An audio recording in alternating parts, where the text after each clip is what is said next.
Praise లా దేవుని శ్రేష్టమైన నామమునకు మహిమ కలుగునుగాక. ప్రభు పేరట మీ అందరికీ హృదయపూర్వక వందనాలు. ఈ ఉదయకాలము దేవుని వాక్యాన్ని విందాం. లూకాసు వార్త 23వ అధ్యాయము 47వ వచనము. శతాధిపతి జరిగినది చూచి ఈ మనుష్యుడు నిజముగా నీతిమంతుడై ఉండునని చెప్పి దేవుణ్ణి మహిమపరచెను.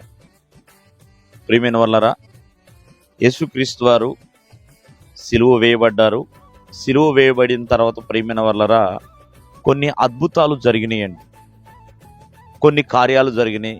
అకస్మాత్తుగా భూకంపం వచ్చేసినాయి, బండలు బద్దలైపోయినాయి, కొన్ని గంటల పాటు చీకటి కమ్మింది.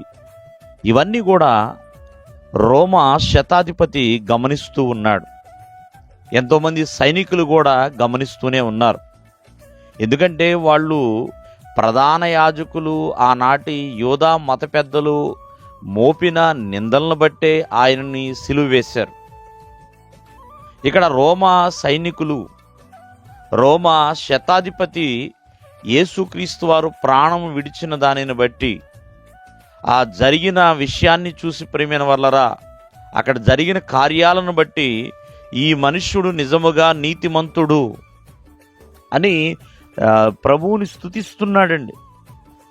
ఇతను నీతిమంతుడే అని చెప్పి దేవుణ్ణి తను మహిమపరుస్తున్నాడు. అంటే యేసుక్రీస్తు వారు సిలువ వేయబడినప్పుడు ప్రియమైన వాళ్ళరా ఎన్నో అద్భుతాలు జరిగినాయి, ఎన్నో ఆశ్చర్యకార్యాలు. ఎందుకంటే నమ్మలేని విషయాలు అక్కడ జరిగినాయి ప్రియమైన వాళ్ళరా. కావున ప్రభువుని గణపరచడానికి ఎంతగానో ప్రియమైన వాళ్ళరా అతను సిద్ధపడి ఉన్నాడు.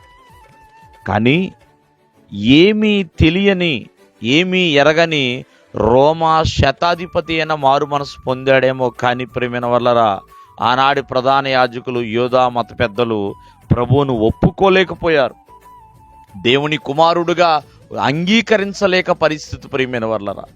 మరి ఈ శతాధిపతి యొక్క సాక్ష్యము చూడండి, ప్రభువుని గణపరిచే విధముగా ఉందండి. మరి యేసుక్రీస్తు వారు చనిపోయిన తర్వాత ఆయన యొక్క మరణాన్ని బట్టి ఇతను నీతిమంతుడు అని ఘనమైన సాక్ష్యాన్ని పలకగలుగుతున్నాడు. ఈ రోజున ప్రభువుని ఎన్నో సంవత్సరాలుగా గుర్తెరిగి ఉన్నావేమో, ఆ ప్రభు ఎడల ఒక ఘనమైన సాక్ష్యాన్ని చెప్పగలుగుతున్నామా అనేది కూడా మనం ఆలోచన చేయాలి ప్రియమైన వాళ్ళరా.